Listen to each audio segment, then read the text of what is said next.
Of the Jacksonville Jaguars, protecting you and your family. Call 396-5555. Jacksonville. He's Hacker. So much so that I had to ask around. I'm like, hey, I'm kind of a nice guy, right? Hacker is an ass. I try, as I'm getting into my old age at 39 years old, try not to let things bother me. Just know that I'm ultra soft. And he doesn't shy away from opinions. See Baker Mayfield throw 4 passes, but I get to see this homeless guy return a ball for a touchdown. It's Hacker After Dark on 1010XL. And a very good Thursday evening to you, Jacksonville. It is Hacker After Dark, 1010XL 92.5 FM with Dylan Denmark. The Hacker Ryan Green with you.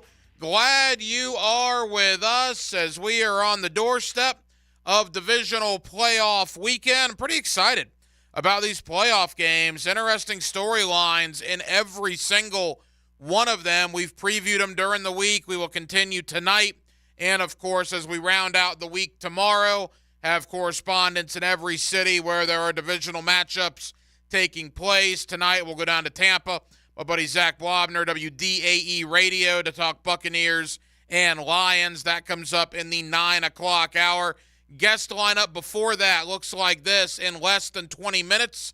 Leon Searcy, former offensive tackle for the Jacksonville Jaguars, Pro Bowl offensive tackle for the Jacksonville Jaguars. You get him every day on Prime Time. You get him weekly here on Hacker After Dark. We'll talk Jags. We'll look at the playoffs as well. We have not forgotten about a couple of other sports. Do you realize we are at the midway point of the NBA regular season? Every team is roughly at about game 40 or 41. We're right in the middle of the NBA regular season. Trade deadline is only 2.5 weeks away. Sean Devaney, Heavy.com, to talk NBA with us coming up later on in the program.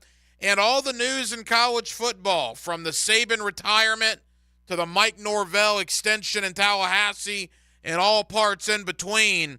We'll talk about it with my buddy Bill Bender of the Sporting News. That comes up towards the end of the 8 o'clock hour. But as we always do, to kick it off here on Hacker After Dark, we give you a big deal of the night and Dylan Denmark. Let's do that right now. Time now for the big deal of the night. What's the big deal? What is the big deal? No big deal. It is a big deal. On Hacker After Dark. You know, when you have a collapse of franchise-altering proportions, which is what the Jaguars had in the final 6 weeks of this season, change is inevitable, right? And we've already seen it. Defensive coordinator Mike Caldwell gone. An additional, 9 or 10 assistant coaches gone. They have yet to hire anybody. I would imagine hires will probably start taking place next week would be my guess. They seem to be doing a lot of these interviews. And at very minimum, I think we're going to start seeing some finalists for that defensive coordinator job. But change is inevitable. Caldwell is gone. Was he the culprit of all the problems? No. I think the defense was part of the problem, certainly. But if I were to ask you, diehard Jaguar fan, I'm willing to bet you would say Mike Caldwell was the third of the 3 problems, behind both Press Taylor and Trent Baalke, in whatever order you want to put them in. And we've heard rumors, we've heard rumblings in the last 10 or 11 days since the season ended that there could potentially be some rift there. There could be some issues there between Baalke and Press Taylor. And then today, Albert Breer, Monday morning quarterback, covered the NFL for years. He does his mailbag. And wouldn't you know it, this exact topic was brought up on a national level. Albert Breer, responding to a question from a Jaguar fan, says, quote, "There was at least some buzz the past few weeks of the season that the Jaguars front office, led by Baalke, was looking hard at where the offense is under Taylor. And if you remember, Peterson's loyalty to his coaches is what, in the end, wound up leading to his firing with the Philadelphia Eagles. Change is inevitable. when you lose 5 out of 6 and you have a collapse the way the Jaguars had a collapse. But here in Jacksonville, that change was on the defensive side of the ball. We're darn near 2 weeks removed from the season being over. I can't imagine them doing anything else with the staff as far as letting people go. Too much time has gone by at this point, if you're asking me. So, we're going to have to live in harmony. They're going to have to live in harmony. Doug Peterson, Trent Baalke, Press Taylor. Here is the problem with when you bring in Doug Peterson and you did not let Trent Baalke go after Urban Meyer. Your GM and your head coach are not in sync. They're not lined up. They didn't get brought in together. For whatever reason, Shad Khan made the decision to keep Trent Baalke, a general manager that, to my knowledge, had no past history with Doug Peterson. So then you bring in Doug Peterson, and last year everything's fine, right? Slaps on the back, kumbaya, marshmallows, and ukuleles, everything's great when you win 6 in a row and get into the playoffs. But what happens in the bad times? Well, I think you're starting to see some of that. I think you're starting to see at least rumors out there, like this article from Albert Breer today, that there is some friction. A buzz is how he described it. That Baalke and management were taking a hard look at Press Taylor. Now, what does that mean? It means nothing. Doug Peterson has proven in Philadelphia, and he is proving here in Jacksonville, he has no intention of getting rid of Press Taylor. None. Zip. So if Baalke and Peterson, call it butting heads, whatever you want to call it, are already doing that going into the offseason, how will this work? If there's rumblings about Baalke questioning Doug Peterson's right-hand man, how is this going to work when you're starting to put a plan together for free agency and for the draft? This is something you worry about. And I know that I brought this up. I know a lot of us brought this up on 1010XL when Peterson was hired. You're always wary when a general manager is told by the owner who his head coach is going to be. Or when a head coach is told by the owner, you have to work with this general manager. Sometimes it works. Sometimes it doesn't. Look at our brethren in Nashville. Mike Vrabel was coach of the year in 2021, right? He's gone now. Fired after 1 year with he and new general manager Ran Carthon because it didn't work out. That happens a lot. And yet in Detroit, a team that's getting ready for a divisional playoff game, a team that won their division, just won their first playoff game in 30-plus years, Dan Campbell, Brad Holmes came in together. What a concept. Came in together. We're on the same page. I don't like this report and this story by Albert Breer, and it is not the first time I've heard something like this revolving around Baalke and questioning the offense in the last 11 days since the season ended. This is not good. Not good to happen this early in the offseason. Now, maybe cooler heads will prevail, but I got to tell you something. It's all about saving your own skin too, man. Make no mistake about it. If the Jacksonville Jaguars do not make the playoffs in 2024, heads are going to roll. And it might be Doug Peterson. It might be. But it'll definitely be at that point either Baalke or Press Taylor. Definitely. They got 1 year to turn this around. I don't care if they go 9-8 and miss the game by a half game again. You got to make the playoffs in 2024. You can't have 4 years of Trevor Lawrence and make the playoffs one time. That's not going to work. Look at Justin Herbert out in L.A. He's about ready to have his third different head coach in 4 years. Third different one. You cannot wait when you have a franchise quarterback like a Herbert, or like a Lawrence. So you can bet your bottom dollar, man, the Jaguars better be in the playoffs in 2024. There's going to be a lot more than just a defensive coordinator showing the door. Can it work amidst all these rumblings that are happening already? Who knows? And again, do Balky and Peterson have the same mindset? Do they have the same player personnel development, whatever you want to call it? Balky's drafting guys that, let's be honest, they're not playing. Tank Bigsby did not play. Brenton Strange had more holding penalties than he did catches. Yasir Abdullah did not play. That's a problem, right? Are these Balky picks or are they Peterson picks? I don't know. You got two different ways of thinking. But I'll leave you with this because we got a good guest lineup tonight, and Leon Searcy's going to join us in less than 10 minutes. This is not the first time that rumblings have come out about Trent Baalke butting heads with people.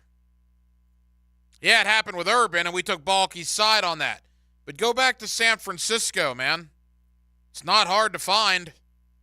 Go back and find all the stories about Baalke and Harbaugh. Baalke and coaches out there in San Francisco. Button heads on the West Coast. Is there a power struggle now on the East Coast? If there is, what's the common denominator there? Trent Baalke. So we'll see, but I do not like this story from Albert Breer. I do not like the fact that it appears, based on this and based on rumblings, that Baalke is questioning Doug Peterson's guy because Doug Peterson's not doing anything with Press Taylor.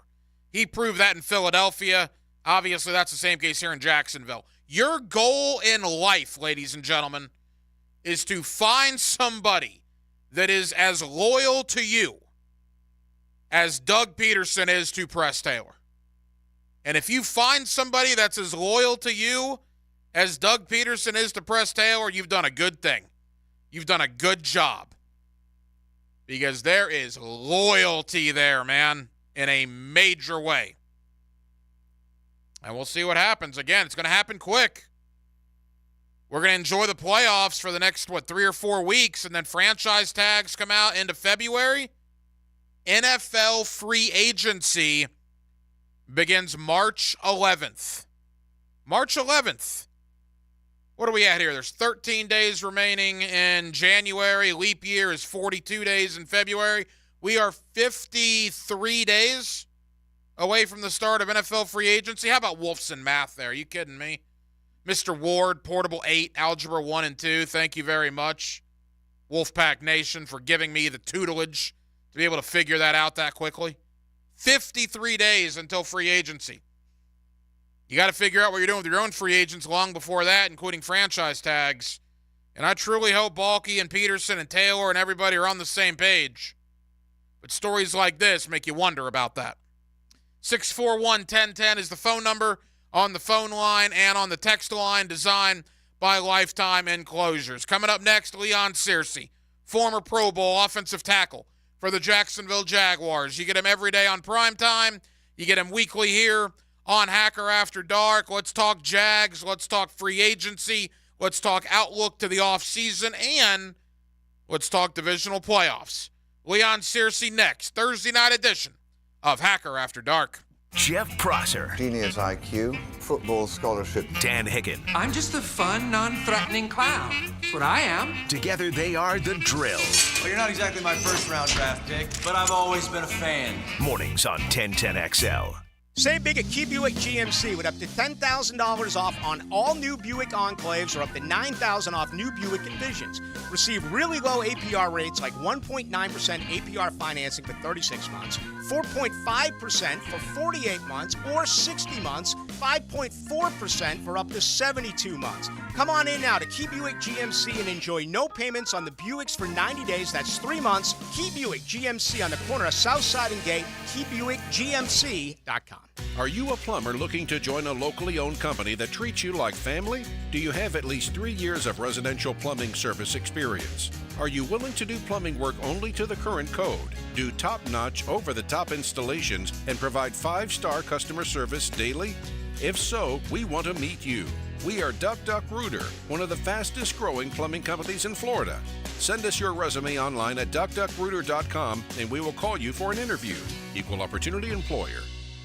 Visionaries, builders, and doers, are you ready to change the world? Miller Electric is your opportunity to shape the future. Miller Electric is leading the charge in electric vehicle technology with our state-of-the-art EV Innovation Design Center. We're working to create a sustainable future. We're also the proud partners of the Jacksonville Jaguars, powering their performance at the brand new Miller Electric Center. Miller Electric, we provide competitive pay, unbeatable benefits. Apply today. MillerCareers.com. Miller Electric, an equal opportunity employer. Who was the first baseball player to appear on a Wheaties box? Having the right homeowner's policy protection means you're staying on top of your most valuable possession, your home. For information on finding an agent, go to southernoak.com. Our family protecting yours, Southern Oak Insurance. Lou Gehrig was the very first baseball player and athlete, for that matter, to appear on a Wheaties box in 1934. Southern Oak Insurance, our family protecting yours. This Date in Sports History is brought to you by Southeast Orthopedic Specialists. On January 18, 1963, Al Davis becomes the head coach and general manager of the Oakland Raiders. He remains in that role until his death in 2011. Hicken here as we bid farewell to the old and welcome the new. Let's make it a year of clear vision and bright smiles. You see, Bowden Eye & Associates understands the importance of healthy eyes and clear sight. They're here to help you see the world in all its vibrant glory. Picture this, a year filled with laughter, adventure, and crystal clear vision. Routine eye exams or advanced vision correction procedures, they got you covered. Call or visit them online today to schedule your personal consultation. Bowden Eye & Associates, keeping the First Coast focused. Chronic pain can be very bossy. What do I mean? It tells you what you can or can't do. Sometimes it even has the audacity to keep you from working. I missed almost 3 weeks of work, and I was no longer able to play tennis. The pain was really debilitating sometimes. I missed Thanksgivings. Abby was ready to put the bossy bad back in her past. And that's when she discovered QC Kinetics and their non-surgical treatments for pain. QC Kinetics is the nation's leader in advanced regenerative medicine with tens of thousands of satisfied patients, people who have experienced real lasting relief without drugs and without surgery. It has just been the most life-changing, amazing experience. Not only life-changing, but career-saving. I get to continue to do the career that I love. I'm playing tennis again. Stop letting that joint pain boss you around. Start with a free consultation at QC Kinetics. Call QC Kinetics, 904-274-5522. That's 904-274-5522. 904-274-5522. Ever wonder how you can transform your living spaces into captivating works of art? At First Coast Lighting and Fans, they offer a huge selection of high-quality products to match your desire for elegance, quality, and uniqueness. Visit their showroom on Phillips Highway at the Avenues and step into a world of quality without compromise. Discover the difference that locally owned expertise makes and let them help you experience the transformation from average to extraordinary at First Coast Lighting and Fans. Instant Keys. You don't have to go to the dealer. Instant Keys comes to you. Instant Keys saves the day if you have lost or broken keys. They can program new keys and remotes for nearly every make and model of vehicle at a fraction of the dealership cost. Fast, honest, and reliable locksmith service. Call 722-1111. Instant Keys. Instant Keys. You don't have to go to the dealer. Instant Keys comes to you. This is Hayes Carline here to help you break free from the chains of pest infestation. The talk of this town is Kingfish Pest Control. By now, many of your neighbors have already joined the Kingfish Revolution, leaving their homes and lawns protected and pest-free. Now it's your turn. Call Kingfish Pest Control and say goodbye to termites, ants, mosquitoes, and other annoying pests. Trust me, you'll get exceptional service and understand why your neighbors and I use Kingfish Pest Control, proud partner of the Jaguars. 1010XL is presented by Farah and Farah, exclusive injury law firm of the Jacksonville Jaguars. Protecting you and your family. Call 396-5555. Jacksonville.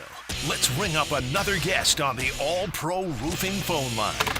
Back here on 1010XL and 92.5 FM in the city of Jacksonville. We are glad you are with us. The divisional round of the playoffs get underway Saturday. 4 games, 8 teams that will decide the conference championship matchups next weekend. With that, let me welcome in my friend Leon Searcy, former Pro Bowl offensive tackle for the Jacksonville Jaguars. You get him every day on primetime, and you get him weekly here on Hacker After Dark. Leon, how you doing, man? I'm doing great, bro.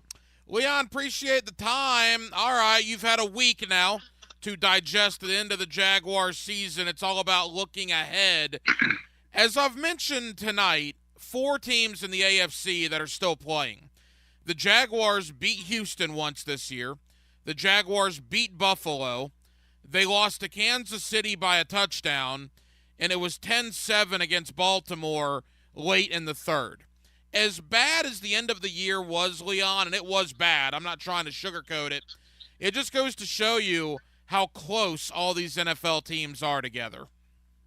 Oh, absolutely. The best thing about the NFL there is parity. I mean, I always say this, that I've never experienced being out of the playoffs, but I always say that when you're a team that's out the playoffs, you always look back and you say to yourself, what was that game that cost us our inability to make it to the playoffs? And I tell you, the game for the Jaguars and all those different scenarios that you said, beating Buffalo and, going toe-to-toe with the Ravens in the third quarter and beating if the Jaguars take care of business, which they didn't at home, if they had to take care of the business against the Texans, that first game at home, and come out and play the way they were supposed to play at home and win that game, right now they wouldn't be sitting home watching TV. They'd be out there on the field probably playing in the playoffs right now. The fact that the season's been over for a week and a half, are guys beginning to get over it? Are guys beginning to, look ahead to the offseason and that? Or is it still going to bother the Jaguar guys for quite some time the way the season ended? Well, I mean, it should.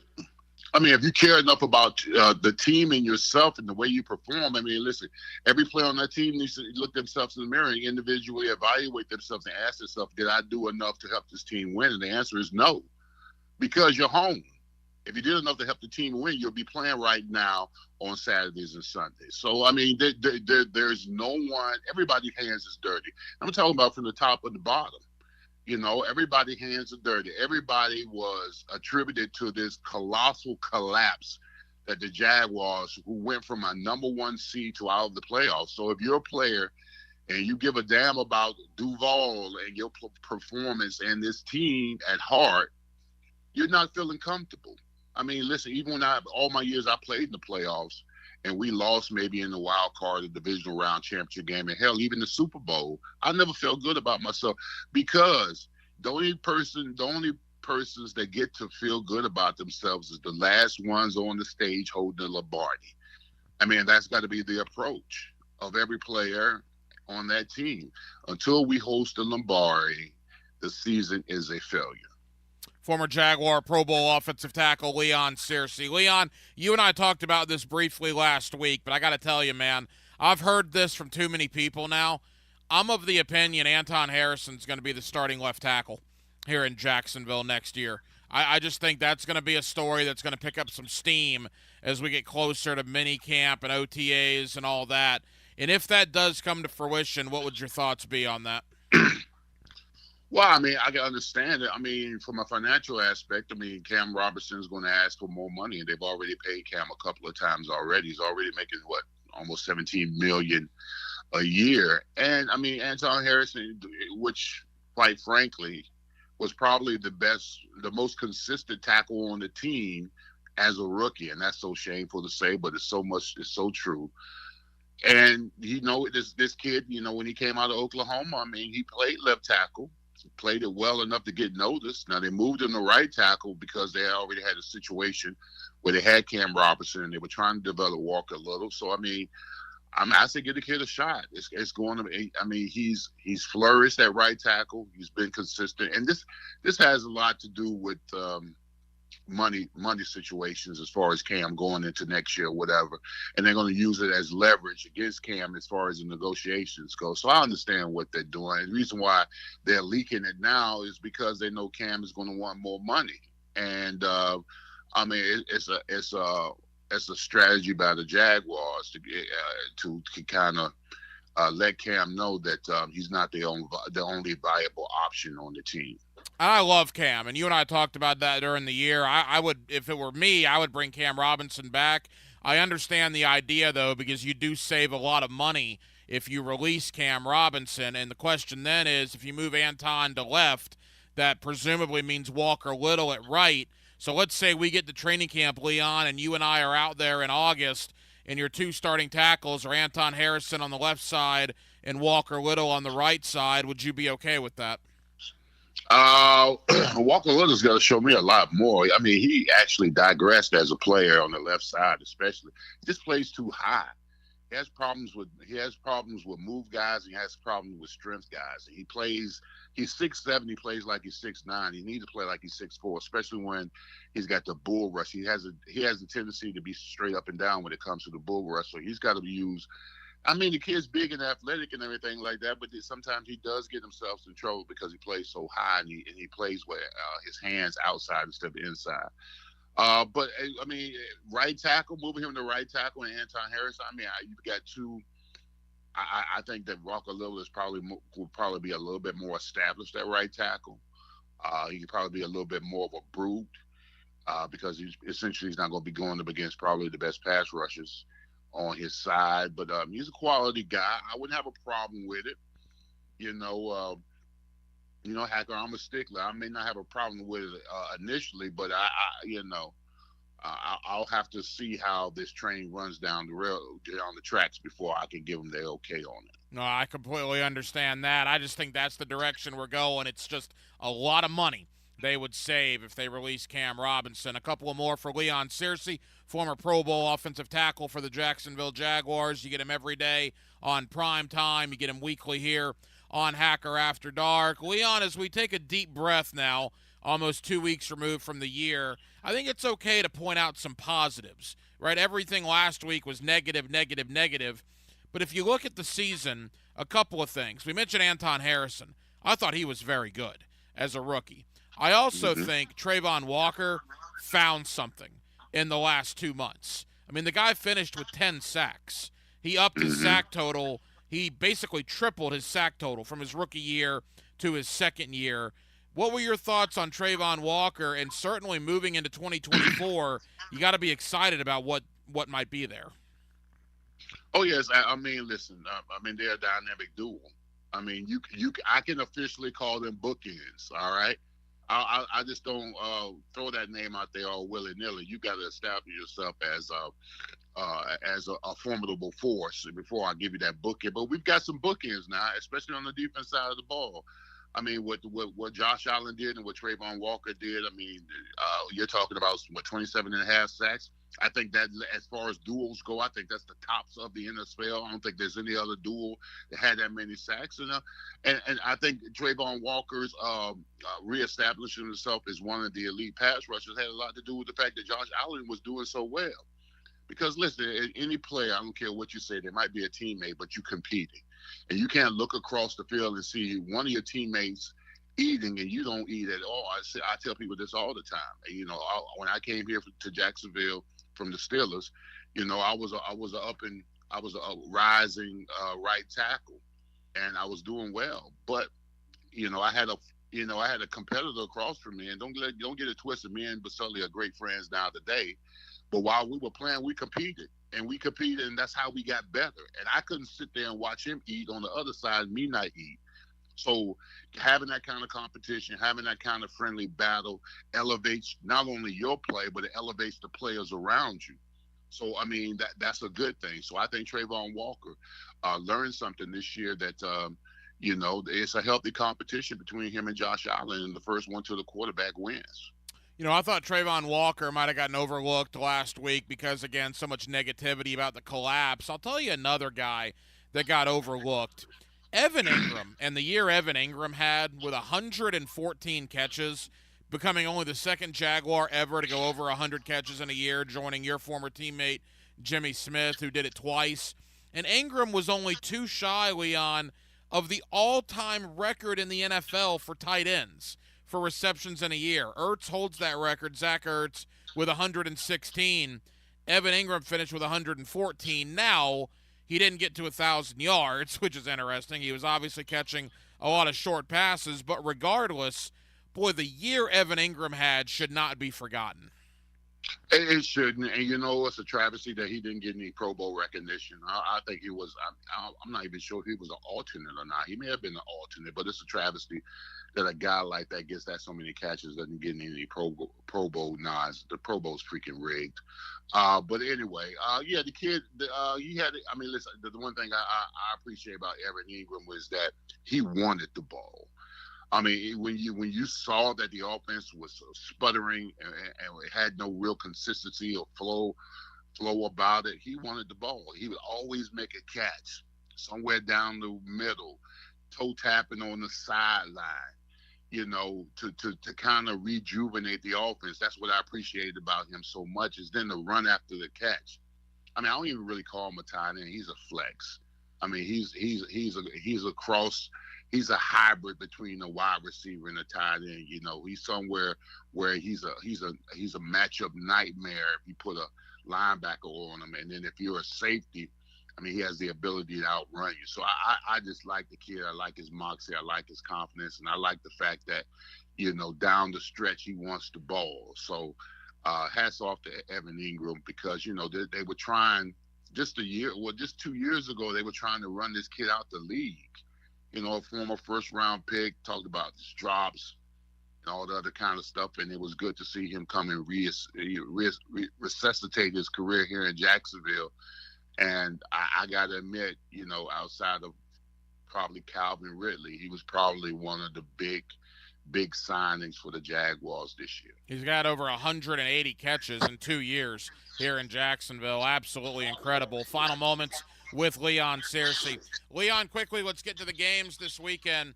Houston, Baltimore, the AFC South champion, Houston Texans. That still hurts, but that's the reality. Do they have anything for Baltimore, or do you think the Ravens have an easy time of it? I think they do have. They may have a shot. They have a shot. I mean, you got to look at this.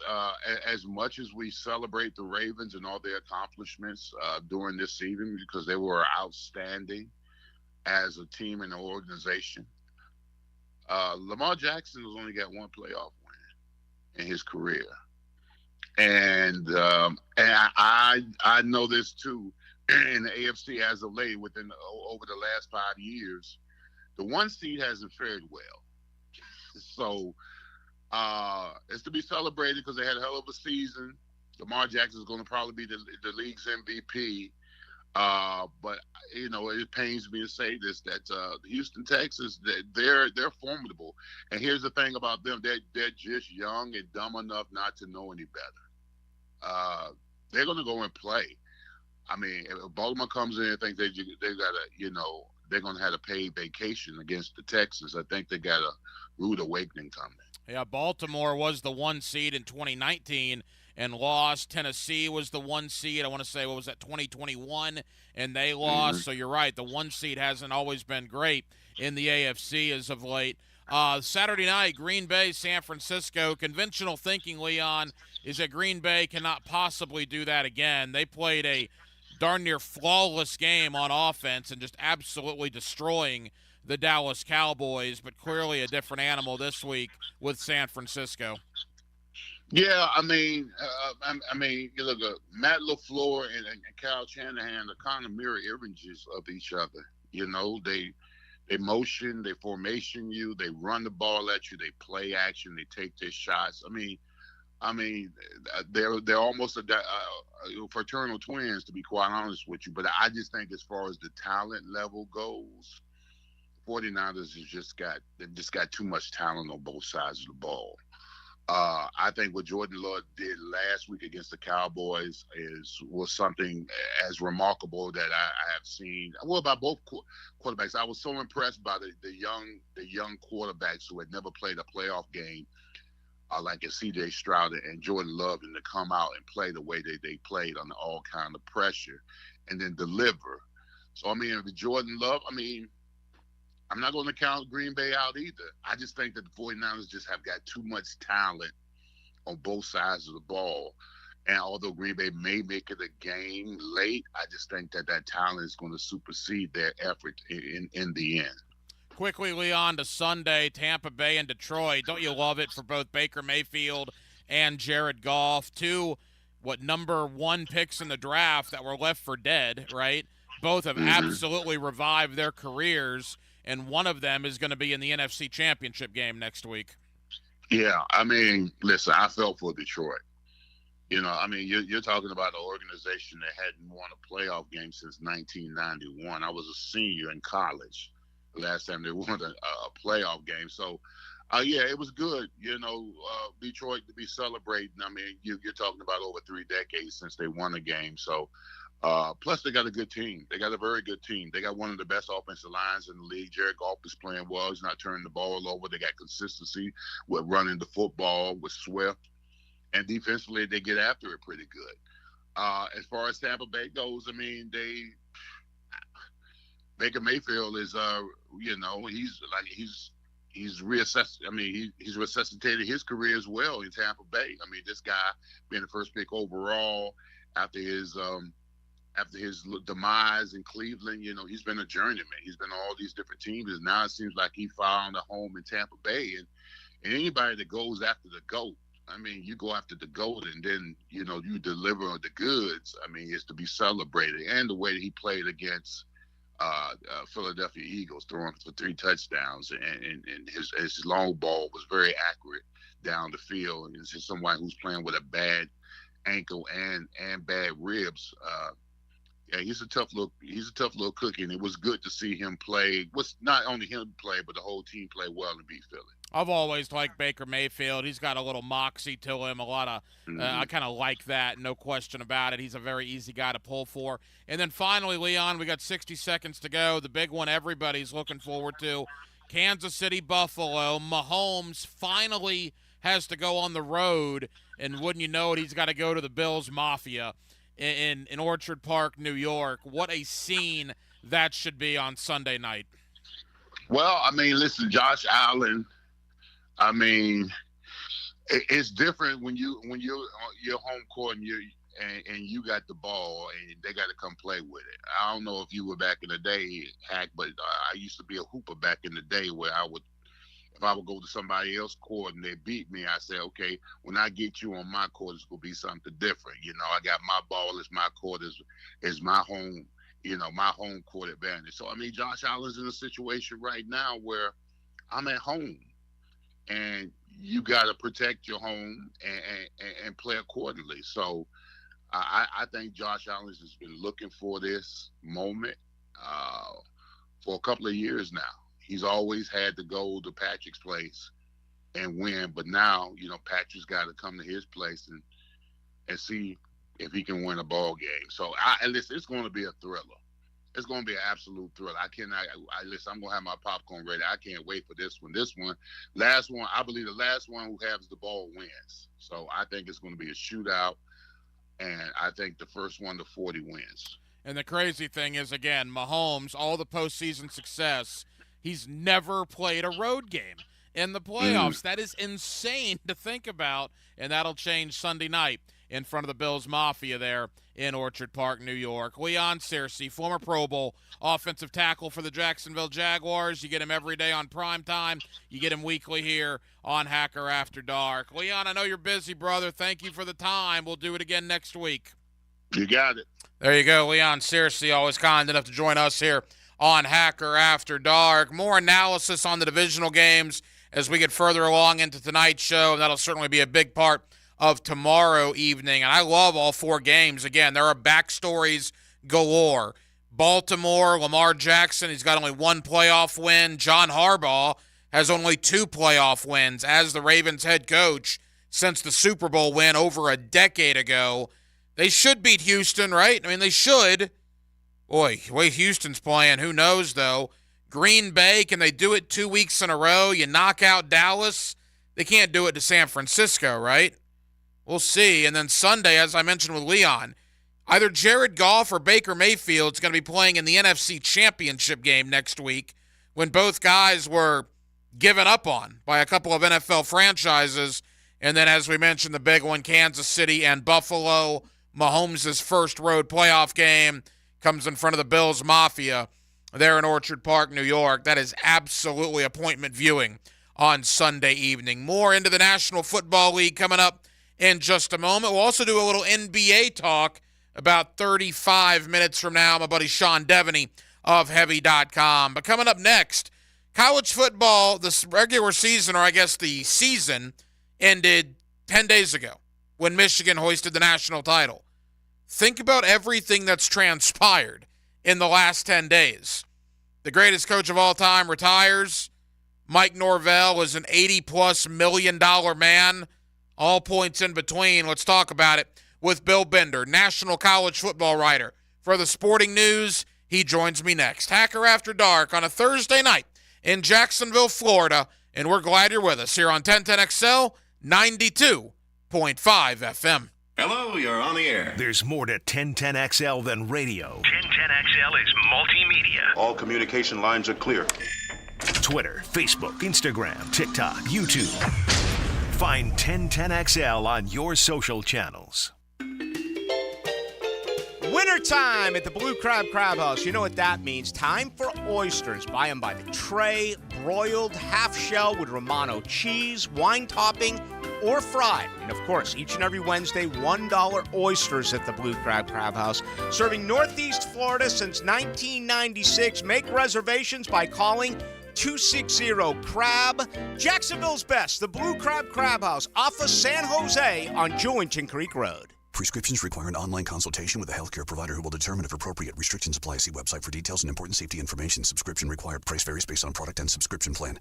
Hey guys, did you know there's a generic form of Viagra that works just the same, but is 95% cheaper? And you can get it online? Just go to hims.com/joy. Through Hims, you'll get a free medical consultation, discreet shipping if prescribed, a 100% online process, and trusted generic alternatives to the name brands at up to 95% off. That's right, get generic for Viagra, the same active ingredient as brand name Viagra, but for 95% less. It's the same medication, still prescribed by a licensed medical provider, but with zero copay, no expensive appointments, and no awkward face-to-face conversations. To start your free online visit, you need to go to this exclusive address, hims.com/joy. That's hims.com/joy for your free online visit. HIMS.com/JOY. Start your 2024 off right. Join the Jacksonville Business Journal in partnership with Fifth Third Bank and Franklin Street for the 2024 Economic Outlook, January 24th. It's an afternoon dedicated to the latest information, including national and regional trends impacting our economy. You'll hear updates from Jeff Korzenik,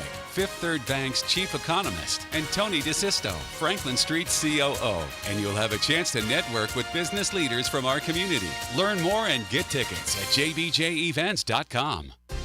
Hey folks, Mike Dempsey here for Pella Windows and Doors. Look, it's kind of cooling down right now. I love opening my windows up this time of year. If you're looking to upgrade your windows in your home, I want you to visit the Pella showroom on Phillips Highway. Ask about their latest hurricane and impact-resistant windows and doors, rated #1 by Consumer Reports in all 3 main window categories. You want quality, style, and protection? Visit PellaJacks.com and the showroom on Phillips Highway just north of Bay Meadows. That's Pella Windows and Doors online at PellaJacks.com. The Jacksonville Boat Show at Prime Osborne is January 26th to 28th. For your chance to win tickets, text BOAT to the text line covered by Lifetime Flooring at 641-1010. 641-1010. Attention veterans, if you have a VA loan, you need to listen to this, especially if your current rate is higher than 6.5%.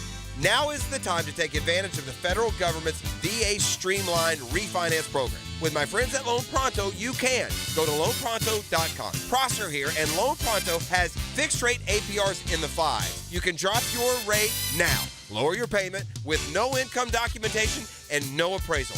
Do it at loanpronto.com. Their all-digital platform makes it easy. They can even cover your closing costs. If you need cash now, Loan Pronto can get you up to 100% of your home value. You can pay off all your credit cards or other debt and save as much as $1,000 a month. Call Loan Pronto now at 904-999-1508 or get a 30-second rate quote at loanpronto.com.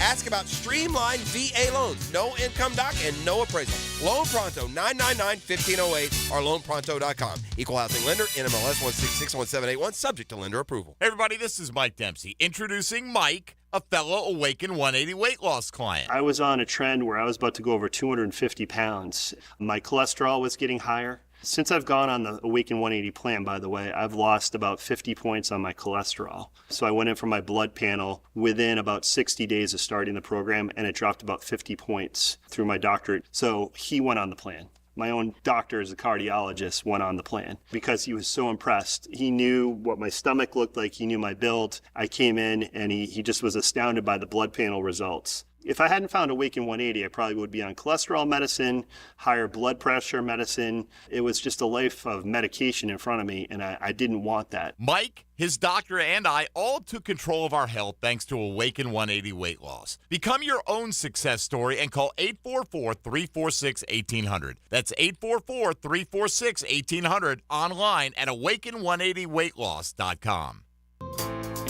At the First Coast YMCA, you'll find much more than just a gym. We offer many ways to help you be active, reach weight loss goals, and find your inner strength while you connect with your community. Family memberships at the Y include unlimited group exercise classes, childcare while you work out, and youth sports participation. It's easy to join the Y and affordable for all. Plus, the Y is a great place to meet a new circle of friends. Visit the Y near you or online at fcymca.org. 1010XL is presented by Farah & Farah, exclusive injury law firm of the Jacksonville Jaguars. Protecting you and your family. Call 396-5555. Jacksonville. Let's ring up another guest on the All-Pro Roofing phone line. Back here on 1010XL and 92.5 FM in the city of Jacksonville, we are glad you are with us. The college football season in the rearview mirror. The Michigan Wolverines are the national champions, and that was only a week and a half ago. Yet there has been an amazing amount of stuff that has transpired in the world of college football. Let's get into all of it with my friend Bill Bender of the Sporting News. He's always kind enough to join us here on 1010XL in Jacksonville. Bill, how you doing? Hey, I'm doing well. And you said it. I mean, I got off the plane from Michigan and Washington and Houston, and there have been 6 coaching changes since Nick Saban retired. The chain reaction of that decision has kept me busy over the last week and a half. There's no question about that. It's been crazy, Bill, and let's begin right there with Saban. I was floored.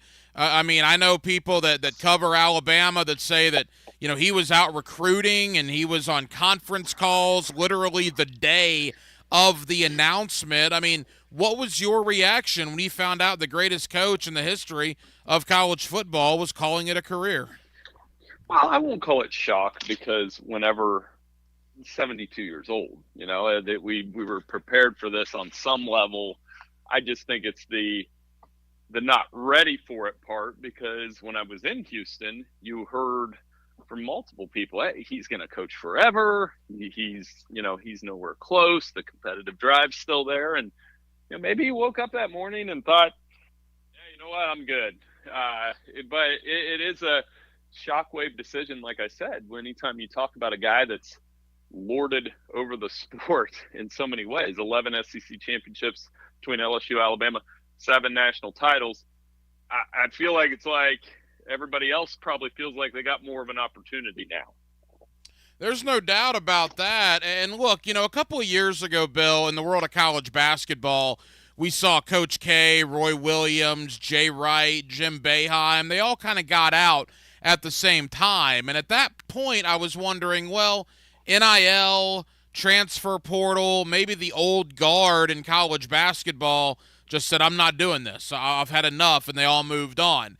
In talking to people around Saban, and I'm curious your thoughts from a national level, do you think the NIL world that we're in now, the transfer portal world that we're in now, sped up Saban's timeline to retire? It's a contributing factor. There's no question. Because, there's a sentiment, and I heard from somebody this was a good way of putting it. Dabo takes all the heat for that, right? Because he's so outspoken about it. Nick Saban feels the same way. He maybe hasn't been as vocal. And then again, he has.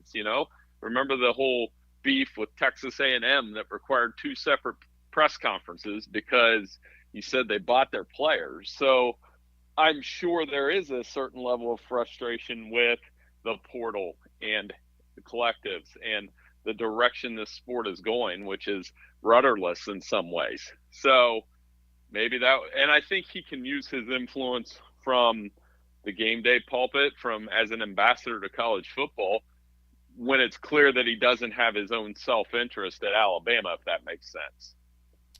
Bill Bender of the Sporting News. Bill, whether you talk about Saban, and he was 17 years at Alabama, you think back to the likes of Joe Pa at Penn State, obviously Bobby Bowden in these parts at Florida State. We're never going to see that again, right? Where we are in today's day and age in college football is the day and age of guys being at a school, 15, 20, 25 years. Is that going to go to the wayside once, I guess, Kirk Ferentz leaves Iowa? I think so. It's crazy you say that because when Nick Saban won his first national title at LSU, the coaches with national championships at their school was a list that included, guys like Bowden and Paterno, Tressel, Lloyd Carr, Philip Fulmer. And now, he leaves the sport, and the list of guys that has a national championship at their school currently consists of 3 guys. Kirby, Dabo. I almost said Jimbo. Jimbo is not at his national championship school. I don't want to say that on your radio station for sure. And then Jim Harbaugh, who it may not be that way in a week. Who knows? So I think that's a sign of the times that he was able to do it that long and outlast so many legendary coaches. Kalen DeBoer takes over the impossible job of replacing Nick Saban. And look, maybe I'm reading too much into this. Maybe my SEC bias is reading too much into this. But to hire a guy, Bill, at the University of Alabama that has very little to no ties to the southeastern part of the country was interesting to me. What was your take on that? Yeah. You guys down there are definitely judgmental on that. There's no question. And I say that in terms of Nick Saban wasn't from down there either, but West Virginia, pretty close. So he definitely proved it by winning. I think that only matters if they start losing, because to your point, when it becomes a judgmental thing is Joe Moorhead at Mississippi State when it starts to go wrong. Brian Harsin at Auburn, right? That's the ultimate one right there. Brian Harsin. I was going to say that one next. That as soon as they start losing, they'll use that against you and find ways to get you out. Now, I would urge Alabama fans to give Kalen DeBoer a chance. What he did at Washington the last 2 years, phenomenal. Sounds like he's putting together a staff. When you're able to get Kane Womack and Maurice Linguist to start, yeah, he's going to build a staff. He knows how to win. But you're exactly right. That'll be something. That's something Ryan Day deals up here in Columbus, because he's not from Ohio. He's from New Hampshire. Couple more for Bill Bender of the Sporting News, talking college football. You mentioned Harbaugh, Bill. At the time you and I are talking, we know he's interviewed with the Chargers, reportedly now interviewed with the Falcons. That kind of caught some people off guard. What is your take on Jim Harbaugh? Do you think he wants to go back to the NFL? Would it be hard to leave Michigan after winning a national championship? Your thoughts on that whole situation? I think he wants to stay, but this notion that he wants to make sure that the NCAA won't punish them further, you can't predict that. So I think inevitably, if the deal's sweet and the Chargers or Falcons or whoever wants to play ball, that he'll end up in the NFL. The Chargers has always been the one that made the most sense to me. He can go back out west. He leaves Michigan, regardless of what happens from here. He won a national title. I don't see any way that gets vacated. So, yeah, for him, it's got to feel awesome to do that. And then he's got a chance And I think this chance to chase the Super Bowl, I've been pointing this stat out over and over again. The only 3 coaches that have won a Super Bowl and a national title are Jimmy Johnson, Barry Switzer, and Pete Carroll. And doesn't Jim Harbaugh remind you of those guys in some ways? Yeah, I could definitely see that. And the Pete Carroll news, obviously, he just stepped down as the head coach of the Seattle Seahawks. But I could definitely see Harbaugh going back into the NFL. Now, he coached in a Super Bowl against his brother, obviously lost that game when Baltimore beat San Francisco. But Harbaugh would round out a terrific coaching career if he could become the 4th guy to ever win a national title in college and a Super Bowl in the NFL. If he were to leave, again, if he were to leave, Bill, would Michigan just simply promote from within? Yeah, I think Sherrone Moore will be the next coach. No question. They could make calls because everybody it's almost your responsibility to make some calls. But I think it would be very similar to what happened with Ohio State when Urban Meyer retired in 2018. They just went straight into Ryan Day. And it worked. I mean, that worked. And for Sherrone Moore, I mean, you can't have a better audition for the job than he did and win the 3 games when Harbaugh was out. I mean, they beat Penn State, they beat Ohio State. That's case closed in some ways. Now, can he do it for 365 days a year? That'll be the big question, but I think he can.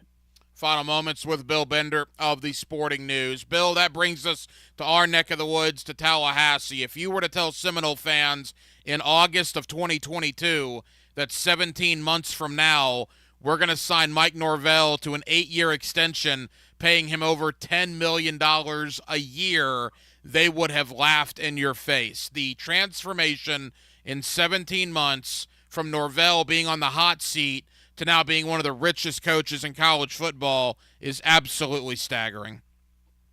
It is, and you could loop in there, they signed him to that to prevent him from going to Alabama potentially. And you'd be like, what? So yeah, remarkable job of turning the roster, maximizing the talent on that roster, turning them into an ACC playoff contender that should be in the playoff this year, and moving forward should be a force in the ACC. So yeah, I think he's done a fantastic job, and for them to hold on to him, that speaks a lot to the confidence that they're going to have in Mike Norvell in the next chapter of college football. I didn't miss the NIL violation, it sounds, but I mean, I'm going to be honest, like, I didn't look at that violation in any way shocked or other than why are they punishing that? Yeah, because I've heard from other, people around the country, particularly, Florida, Miami, Georgia, that cover those teams, and say, wow, if you're going to penalize Florida State for that, you're going to be penalizing a lot of college football programs in the near future. It's almost as if they're targeting Florida State, which was odd. Florida State in the state of Florida, Bill, 4 big schools, if you lump in UCF, every one of them with a transfer quarterback. Florida, obviously, Graham Mertz, year 2. Florida State with DJU coming in from Oregon State. You got KJ Jefferson now at UCF. And then Cam Ward says no to the NFL and yes to the Miami Hurricanes. Really interesting dynamic when you look at those 4 quarterbacks in our state here in Florida. Yeah, and this is the sport as well. You have 2 choices. You can continue to try to recruit and develop 4- and 5-star quarterbacks, or you can play a little bit of roulette. I mean, KJ and Cam in particular have played a lot of football. KJ, really good dual threat quarterback when he's healthy. Cam Ward, high volume passer who did all that at Washington State without the benefit of a good running game behind him. So I'm really intrigued to see how he'll do at Miami. Mertz was turning it on a little bit before he got hurt at the end of the year. And DJU back in the ACC is such a good story. So I think he's played a lot of football too, and he's won a lot of games. So I think upgrades in most cases, a lot of experienced quarterbacks. And you saw that last year, a guy like Michael Penix, Stetson Bennett, those guys have played a lot of football, and we can make fun and make jokes all we want. But if the game allows for you to have a 23 or 24-year-old quarterback that can play a little bit, there's no reason not to do it. And, Bill, I'm all for the transfer portal. You and I have talked about that in the past. But DJU is an example. I'm not going to fault the kid. I'm going to fault the system. It's his 3rd team in 3 years. When you get to that point, you're going to be the 3rd starting quarterback for 3 different teams in 3 different years. Is it a problem at that point? I think so. But what are we going to do about it? We open this door. I'm still a fan of, if you were going to restrict this, the second time somebody transfers, they should have to sit a year. And some people might say, well, that's not what it's about. You want your kids to have time to play. Yeah, you do, but I mean, we're living in an environment now where kids are doing this in high school, right? They're transferring from high school to high school each year, in-state to out-of-state. And I don't know. Maybe I'm a little old school, but I think on the second one, you should have to sit a year, and I'm going to stand by that. Yeah, no, I completely agree with you. I think that's a great idea, and I think that's something they should do because at some point it's going to happen. You're going to have 4 different schools in 4 different years, and I think when you have that, then people will look at it. But to me, 3 schools in 3 years is about the same problem. Bill, leave us with this. It's a changing of the guard in college football, man. I mean, the next time we have a game that counts on August the 24th, you're going to have 4 new teams in the Big Ten, 2 new teams in the Southeastern Conference. The Pac-12 won't even exist. You got 4 new teams in the Big 12 and, of course, 3 new programs in the ACC. From a guy like you that does this every day, probably the most interesting offseason we've ever had leading into the most interesting season we've ever seen in college football. It's unprecedented, and that's what all the sport has its warts and its problems, and it's, you know, I call it like the guys in suits that have issues. The product on the field is going to be tremendous. I mean, I had a blast down in Houston watching the college football playoff championship game. I still get energized when you get into the debates about teams and rankings and all those things. So, yeah, and I know, like, this is why I love coming on your show down there because, like I always say, the Florida people and the Ohio people, we believe it or not, we share a special kinship because we get through it day to day, but we love our football, and I couldn't be happier to be on your show. I know you guys do a great job down there. Well, we certainly appreciate it. And, yeah, when you think about next year, the season will start August the 24th, and then the season will end January 20th. We're going to have 5 months of college football games that count. It is going to be absolutely spectacular. Bill Bender of the Sporting News. Bill, always appreciate the time. Let's do it again around spring ball. Thank you, my friend. Hey, no problem. Thanks for having me on. He knows the NFL. Okay. He knows the Jaguars. Fellas, it's pretty simple. He's here to tell you everything he knows about the NFL and the Jaguars. You do a button hook, the rest of you guys block for me, I'll take care of the rest. Mike Dempsey. Okay, on go. 10 to noon on 1010XL. Hey folks, Rick Ballou here for John's Auto. They've been a staple in Jacksonville going all the way back to 1985. At John's Auto, they service all makes, all models, cars, trucks, diesel, you name it, they do it. Whether it's routine maintenance or a complete engine overhaul.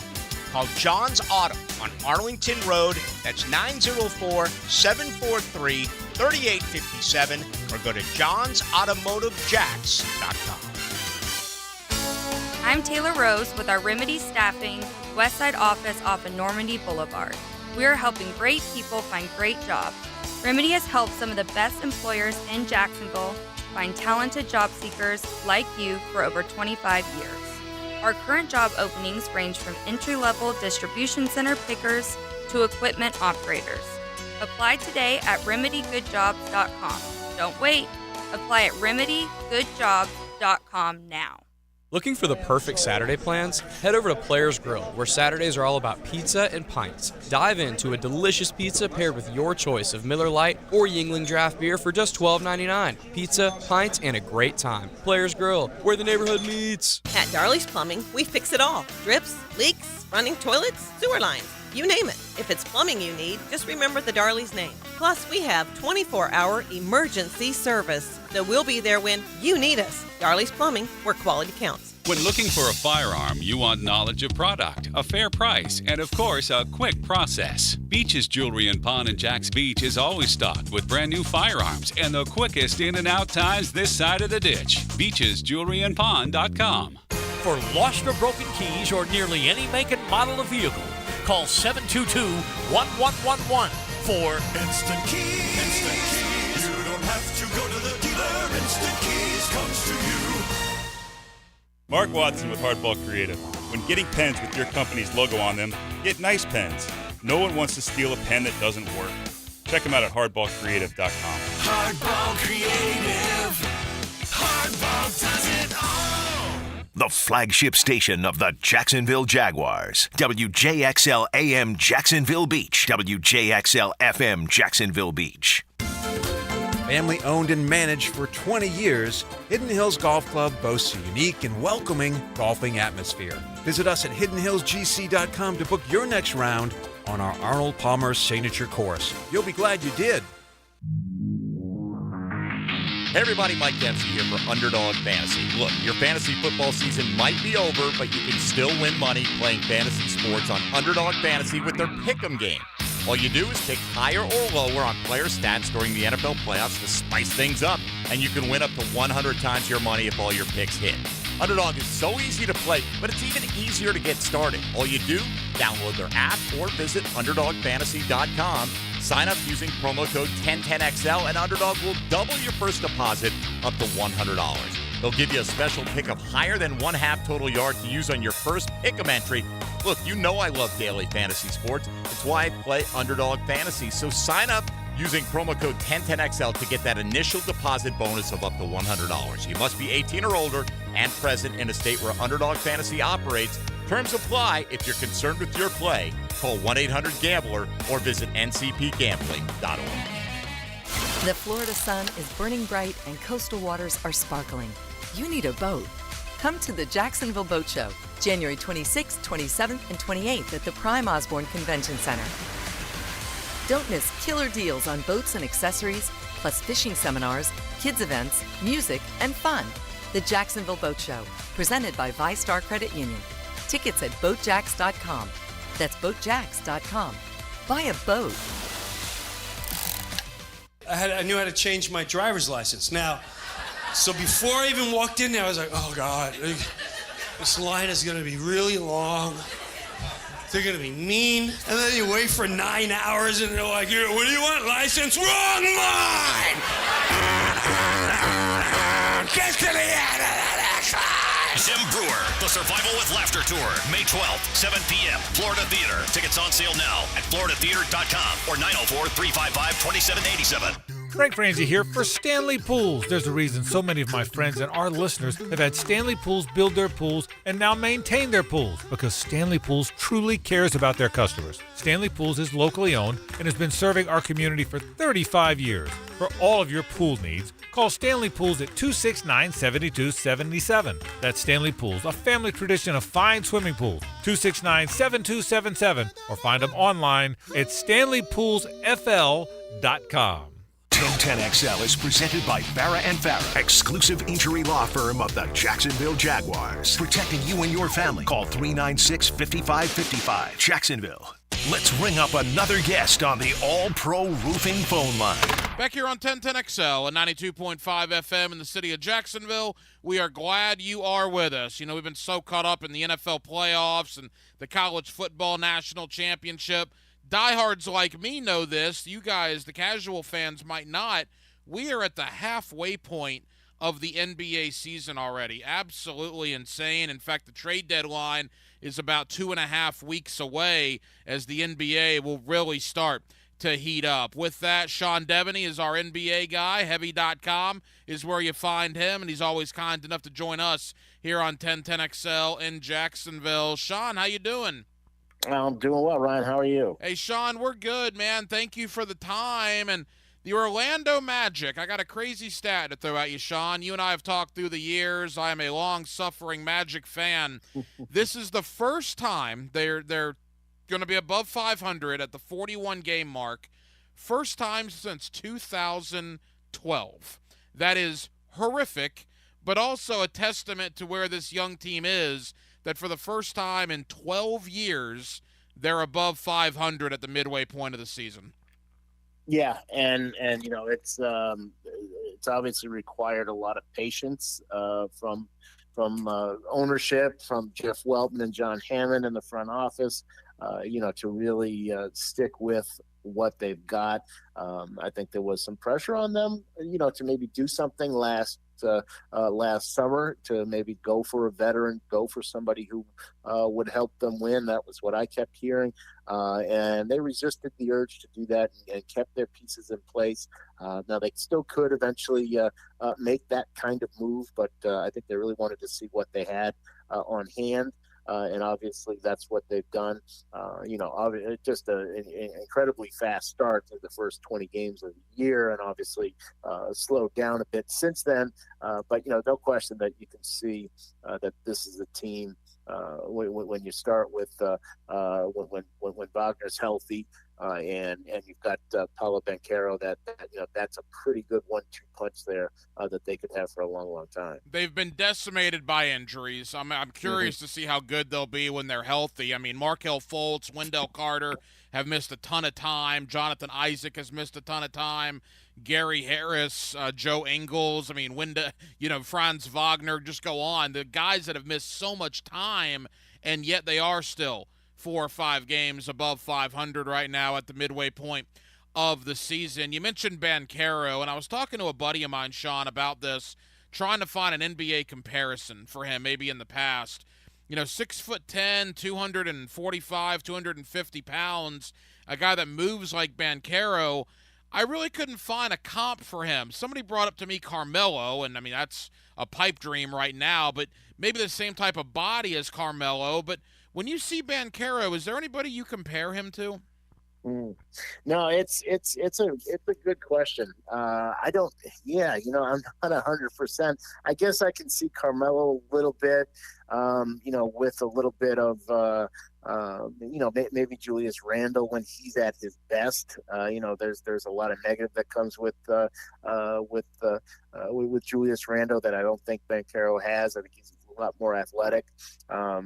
Maybe Kevin Love is somebody just for the way he can rebound and pass the ball as well from the high post and read double teams. Kevin Love's always very good at that at his peak, and that's something I see with Banchero. But no, I mean with his body type and his versatility, it is definitely hard to find that level of because he can play away from the basket. As good as Carmelo was, for instance, he was not a perimeter player for much of his career. That kind of came later, but he definitely wanted to post you up. He wanted to back you down and try to shoot over guys.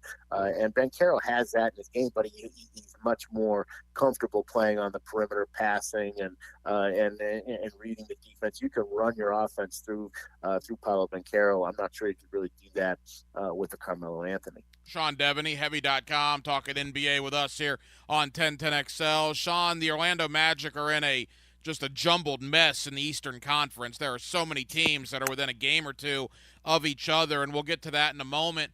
Do you think Orlando needs to do something before the trade deadline? They seem to have a logjam of guards, right, with Fultz and Anthony Black and Cole Anthony and Jalen Suggs, who most of those guys have played very well, quite frankly. I'd be surprised if Orlando wanted to deal them, but do you think Orlando might need to do something at the deadline to secure themselves as a playoff contender this year?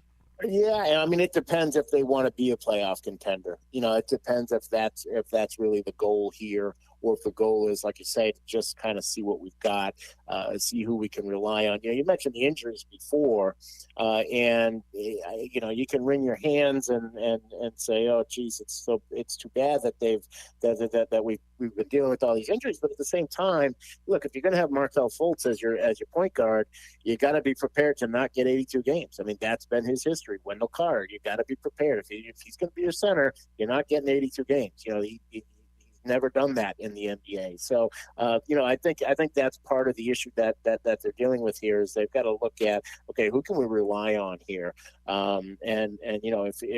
If going forward you're going to have Fultz and Carter as your starters, you're going to be very disappointed. So I think that when you step back, that's how they're looking at this trade deadline. If they can get somebody who can help them in the short term, but also in the long term to solve some of those issues, then that's something that I think they do. But I think they're taking this with patience first. Like I say, I think they really just wanted to see okay, what can we rely on going forward here? And I think they've gotten a clearer picture of that. It is nice in mid to late January to actually still be talking about a playoff possibility for the Orlando Magic. That hasn't happened in quite some time. Sean Devaney, Heavy.com. Sean, I mentioned the Eastern Conference. I mean, good grief. It appears that it's Boston and everybody else, and then you got Milwaukee and Philadelphia right under them. And then you just got a jumbled mess from Indiana to Miami to New York, Orlando, Brooklyn. I mean, you just throw a bunch of teams in there. What's your take on the Eastern Conference right now? Yeah, I think the Celtics have certainly established themselves as the team to beat. We saw Milwaukee go and play Boston a week ago or 5 days ago, whatever it was, and really take it to the Celtics. I think they wanted to show that they're still a factor here as well. And Philadelphia, Joel Embiid has been great. I think Nick Nurse has done a really good job reshaping that team, reshaping the way Joel Embiid has played, kind of pulling him out from the basket a little bit more, running things through him a little bit more. So, those three teams are definitely head and shoulders above everybody else. And then I think, I think Miami's probably the fourth best team. We'll see what happens at the trade deadline, whether they make a move, whether they just get healthy. I mean, they've really struggled with health. So I think that's probably the fourth best team. But you get into Indiana and the Knicks. We've seen the Knicks make one move. They could yet make another, at least for a backup center. I think that'll say a lot about where they go. And then, the Pacers in talks for Pascal Siakam. If they wind up getting Pascal Siakam, how does that change their dynamic? So, yeah, I mean, I think there's still a lot to be determined after the first three, but I think the first three have solidified themselves pretty much: Boston, Milwaukee, and Philadelphia in the Eastern Conference, and then we'll just have to see how 4, 5, 6 really shake out. Yeah, Toronto's having a fire sale. Anunoby to the Knicks, although I thought Toronto, Sean, got good value for them with R.J. Barrett and Quigley, and we'll see how that works out. You mentioned Siakam, the rumors about Indiana.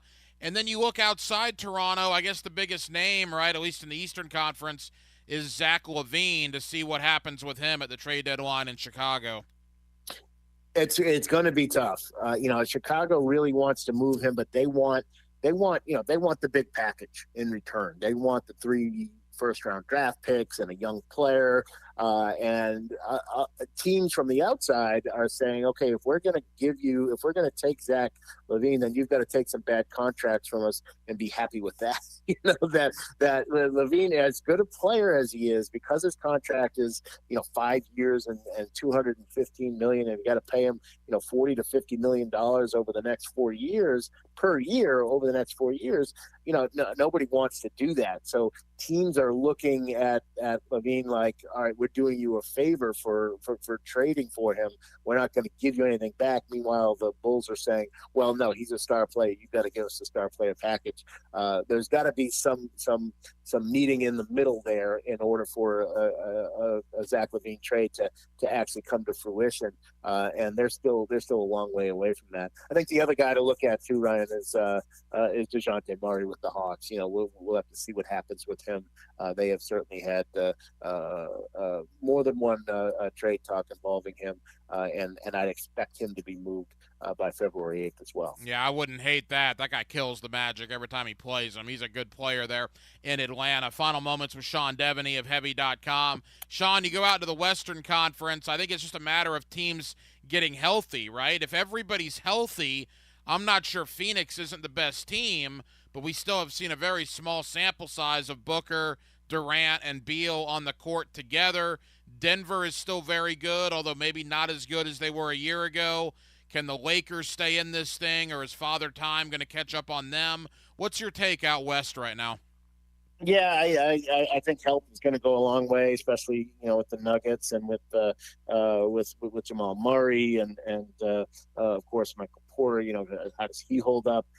So yeah, Denver I still think is the team to beat, but they've just got to sort of get out of their own way, make sure that they get healthy and make sure they arrive in the playoffs healthy.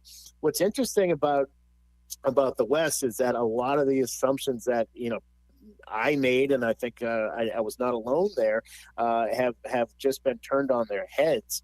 And so you get Minnesota, really showing some staying power. They got the fast start. I think a lot of people assumed they'd die off, but Anthony Edwards, has been fantastic. Mike Conley, a good addition for Minnesota has really shown that, and same with Oklahoma City. I think you kind of expect that they're just going to fall away, that they're too young to be where they are, but they just kind of keep showing that they are, at least one of the four best teams in the Western Conference. And then the other team is the Clippers. They get James Harden, and he's been miserable everywhere he's been.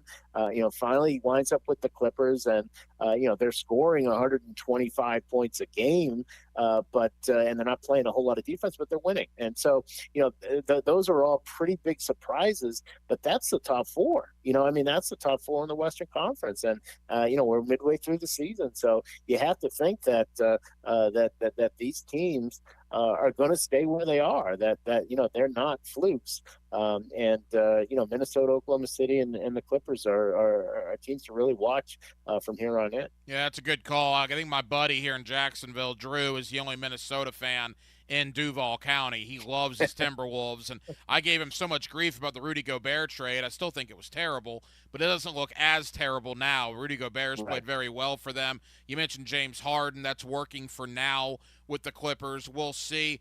Finally, Sean, in the West, as far as the Zach LaVine in the East is the biggest name that you hear at the trade deadline. You mentioned Murray in Atlanta. Is there anybody out West that you think of name value that could be on the move? Yeah, we'll see what Utah does because they've played better, I think, than they expected. Again, which has been sort of a theme with them. I think Danny Ainge really wants to rebuild, but they keep playing themselves right up to the line with the playoffs. But Lauri Markkanen is certainly a possibility.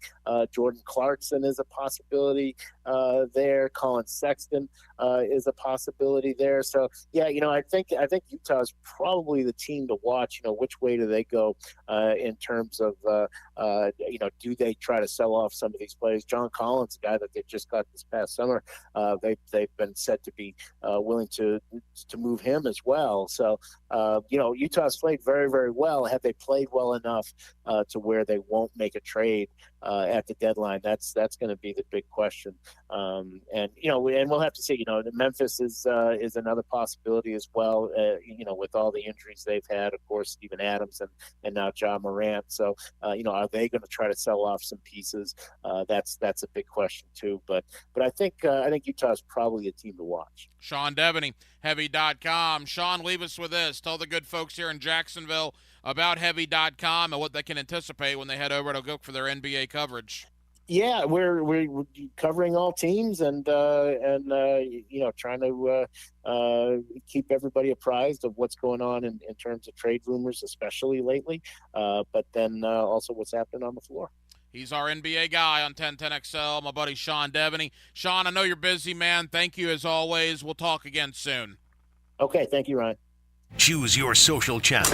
Twitter at 1010XL, Facebook at 1010XL, Instagram at 1010XL, TikTok at 1010XL, YouTube at 1010XL.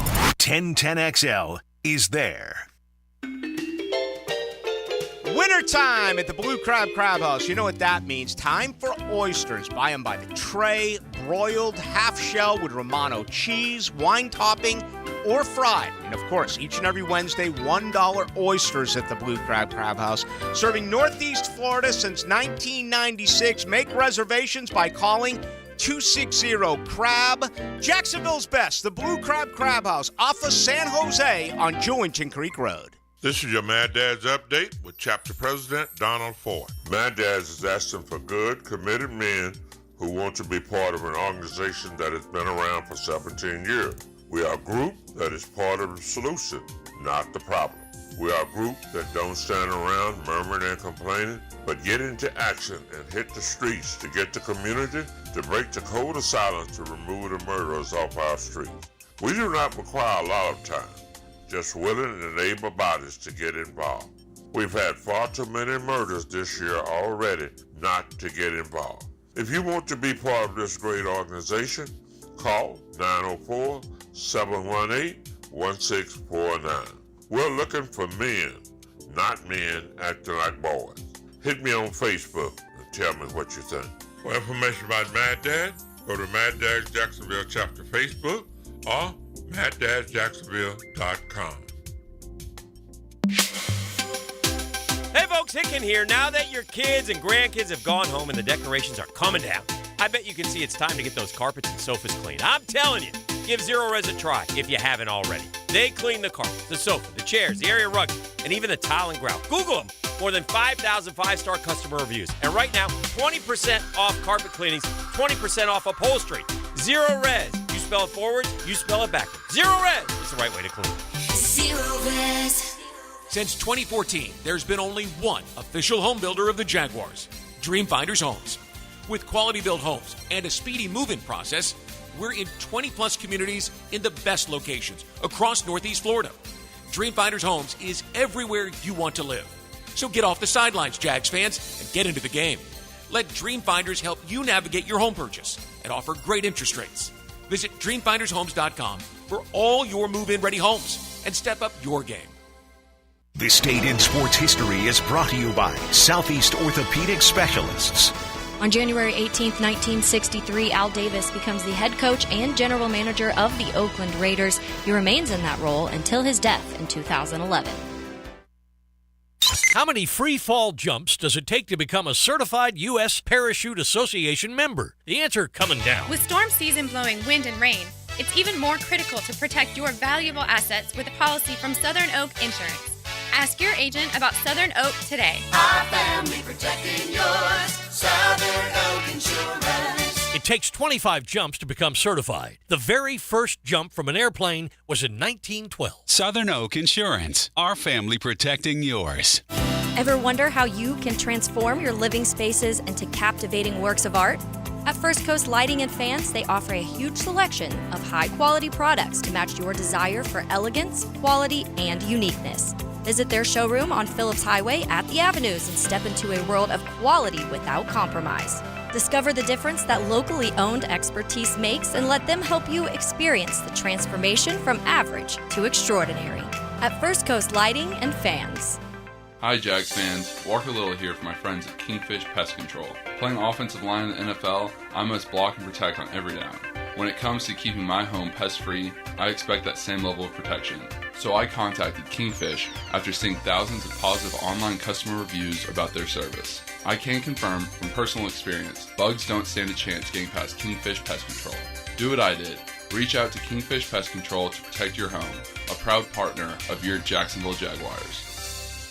Some of those old injuries, they begin to creep up and things begin to start hurting again. I finally got to the point where I'm like, I can't just wake up and know my knee's going to be bothering me and push through this on a daily basis. Old football injuries can't keep former college and pro football player Bobby Carpenter down. So he decided to check out the all-natural regenerative pain treatments at QC Kinetics. I was fortunate enough to obviously sit down with QC and kind of understand your body still has the ability to heal in it. We just need to give it a little bit of a boost. Exactly. QC Kinetics concentrates your body's own healing agents in your painful hips, shoulders, knees, or back. Everyone can say, well, you need to replace this or replace that, but it's no surprise to see people being willing to try this first, especially when it has such great results. QC Kinetics treatments take place the same day right in the office. No downtime. Call today for your complimentary consultation and see if you're a good candidate. Call QC Kinetics, 904-274-5522. That's 904-274-5522. 904-274-5522. 1010XL is presented by Farah and Farah, exclusive injury law firm of the Jacksonville Jaguars. Protecting you and your family. Call 396-5555. Jacksonville.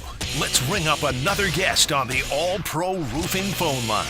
Back here on 1010XL and 92.5 FM in the city of Jacksonville. We are glad you are with us. And then there were 8 teams left in the NFL playoffs.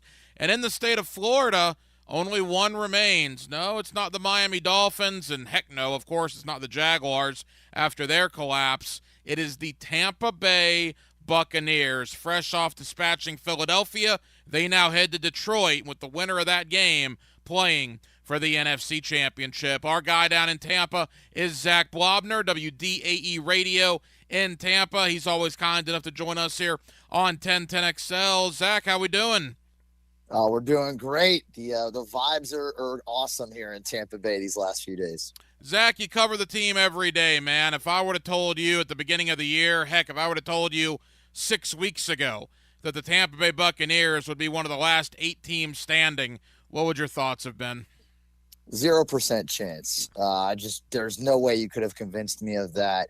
And look, we've pretty much had a good idea that if the Bucs found a way to win the NFC South pretty much for half the season, that it would most likely be the Cowboys or Eagles, whoever didn't win the division. And knowing that opponent was most likely going to be on the other side, despite the Bucs hosting a playoff game because they'd be the division champs in that hypothetical, not many, if any, thought that they had a good shot to win a game against either of those squads. Yeah, so I mean, 0% is obviously being tongue-in-cheek, but very, very low odds for a team with a first-time play caller here in Dave Canales in Tampa Bay, the new OC. Todd Bowles, who does not have a good track record as a head coach, even last year, where after the playoff loss to the Cowboys with Tom Brady at the helm, he was 8-10 in his first season as the head coach with the Bucs. So a lot working against them, yet here we are. You could argue, Zach, and tell me if I'm wrong, Todd Bowles was on the hot seat around Thanksgiving, right? I mean, what happened? I mean, I think you could say he was on the hot seat 48 hours ago. There's still a big contingency, both in the fan base and then I'd say the media is mixed and matched on Todd Bowles keeping his job if the Bucs do not win that playoff game over Philadelphia, which sounds a little crazy. I don't know how legitimate it was, and we will never find out now, obviously, because they were victorious. But yeah, Todd Bowles, for not being a big hype guy, a big energy guy in terms of when the camera's on him, when he's on the sidelines, the players feed into him. They listen to him. They love him.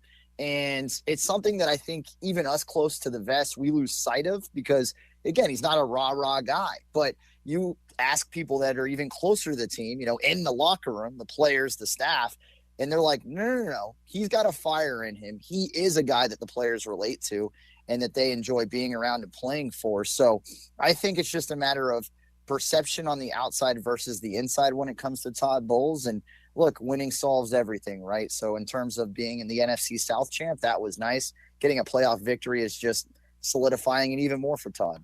Zach Blobner, WDAE Radio in Tampa. Baker Mayfield comes to the Buccaneers on a kind of a prove-it deal, kind of resurging his career, if you will. And everybody thought, after Brady retires that the Bucs were going to be dead in the water. In comes Baker, and good grief, he's been phenomenal in most of the starts as of late, including Monday night, almost flawless against Philadelphia. I mean, Zach, your thoughts on Baker Mayfield to this point?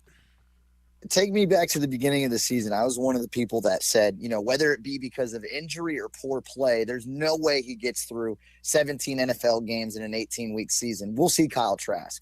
That never happened. He's healthy. He's figured it out. Even when he's been hurt, he's gutted it out. And he's been really good most of the games when he's been out there. He's protected the football this year better than he's ever done in his career. And he is having a career year, I think, partially in big part because of that, protecting the football, not turning it over. So it's been great to watch with Baker and what he's doing. I think another thing when it comes to Baker in terms of his arrival in Tampa Bay, there's a level of maturity that might not have been there when he got into the league with the Cleveland Browns. He just seemed like he got it, right? We talk about guys who, quote unquote, get it. And not being around Baker, I don't want to say, back when he was with even Carolina last year and the 1 game or 2 games with the Rams, I don't know him like that, or I didn't before he got to Tampa Bay. But I can tell you now here in with the Bucs, he, quote unquote, gets it, and it's paying off huge dividends for him. It's been a phenomenal season. The players love him. The coaching staff, he's the type of guy they wanted. And this, I felt like about a month ago was a hot take, but now I don't think anybody would argue. Baker this season with the Bucs is by far a better fit than Brady was with this offense last year. And that's a crazy thing. Look, Baker's not better than Tom Brady career-wise, but he is a better fit. He's having a better year. He's been a better quarterback with the Bucs this year than Brady was last season. Yeah, I saw his touchdown-interception ratio last night. It took me aback, man. I didn't realize he had that good a year against Zach Blobner, WDAE Radio down in Tampa. You and I talked in the preseason and even before the Jags and the Bucs. Look, we know how good Mike Evans is. He's going to be in Canton, Ohio one day. We know how good Chris Godwin is, and those guys have been vital, don't get me wrong. but the offense is much more than them. I love Rachaad White, what he's doing, and the other receivers, obviously Monday night you saw making big plays downfield. Yeah, it's crazy. They're getting everybody involved. And it's not just the receivers. I think the tight end group is one that's been very underwhelming this year for the Bucs overall. But collectively, when called upon, these guys can step in and make some big plays. Cade Otton, who is the starter, he had a couple drops in the playoff game. One of them could have been a touchdown. But he also had some very big catches. Payne Durham, a draft pick, a rookie, he had a couple catches. Keith didn't really get in there, but he's another tight end that they use in like a gadget role, kind of like Taysom Hill. He can be a fullback, he can be a receiver, a tight end. So they got some help from those guys. Chase Edmonds is the backup running back. He was banged up to start this season, so they didn't really get him until about halfway through the year. He's really helped Rachaad White when he needs relief and get in there and get in the passing game. And then the biggest name that I think has emerged, which is the most shocking, is David Moore, a veteran they brought over here.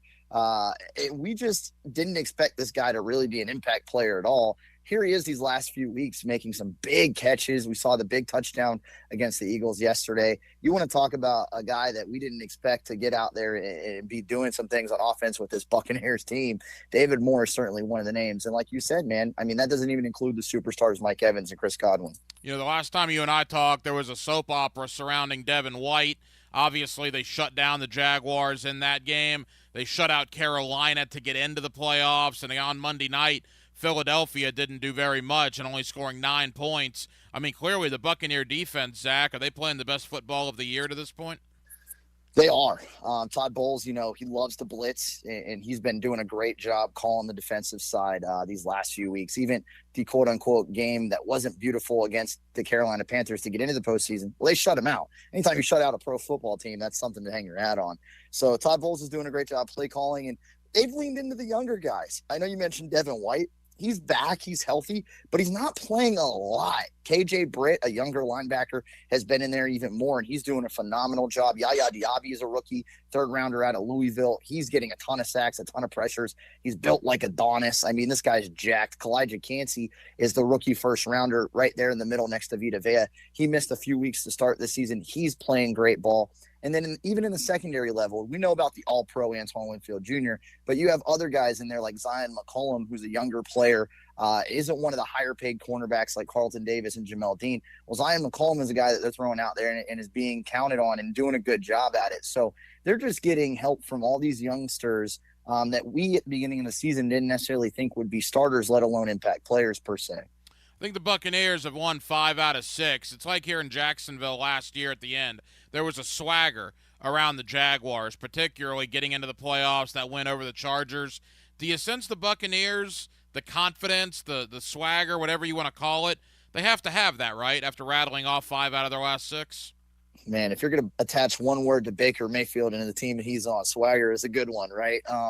100%. I mean, this team's confident. They're blocking out the outside noise, and they have been when it's good and when it's bad. And I think that's a true mark of a team that is together. And that's one of the things that we said was a big storyline heading into the Philly matchup and will continue to be moving forward through this postseason, is they're all on the same page. And again, that starts at the top with Todd Bowles, trickles through that staff and Dave Canales, the OC, Baker Mayfield, and just the team in general. They're very much on the same page. They're very much in unison. And as much as we talk about superstars in the NFL, it's a team game.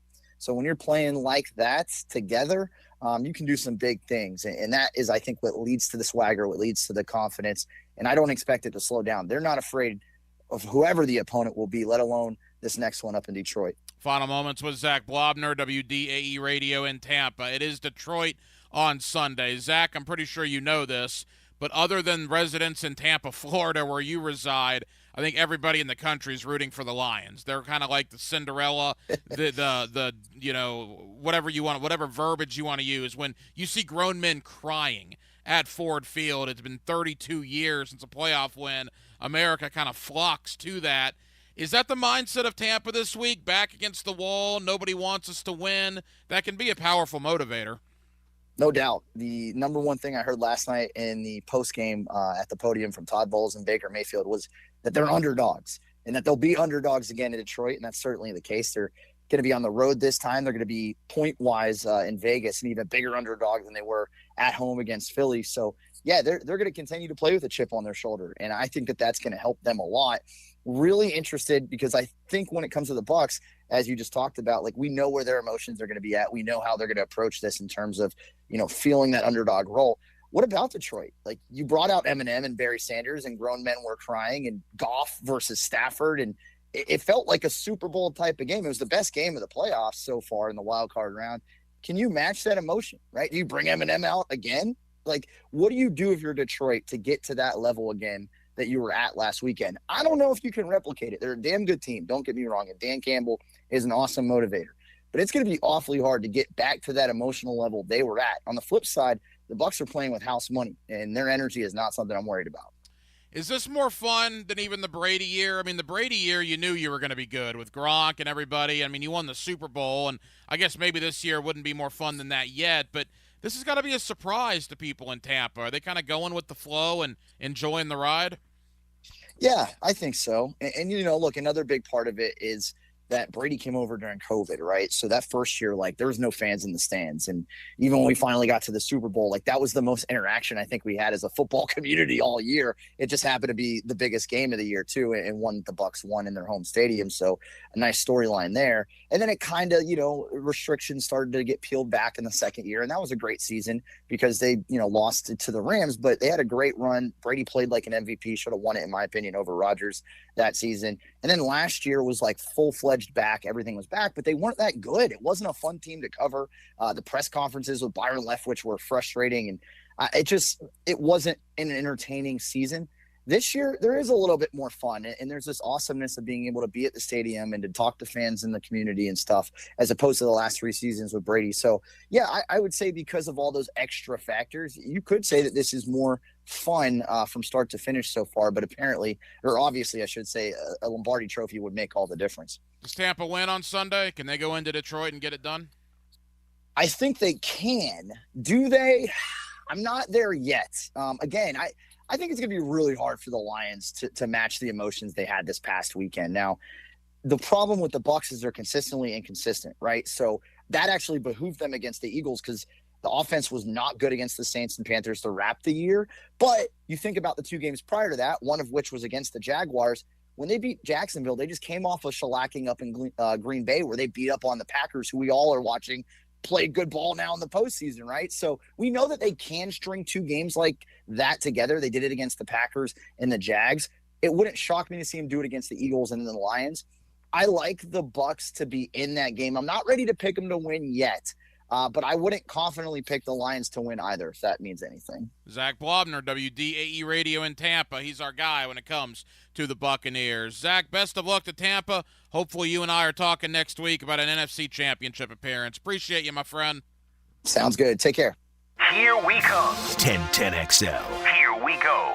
Here's all you need to know. Jacksonville Sports Radio is 1010XL. Buying a car can be stressful, especially one sold as is or with no warranty. Do the 7-10 or 30-day warranties leave you wondering what will happen on day 31? Stop. Car buying doesn't need to be so stressful. Beaver Toyota and Beaver Chevrolet now offer the exclusive Beaver Certified program protecting your used car for 7 years or 100,000 miles. That's right, certified Hondas, Fords, Nissans, and any other make you consider now come with the peace of mind you deserve. Shop worry-free at Beaver Toyota in St. Augustine or Beaver Chevrolet in Jacksonville.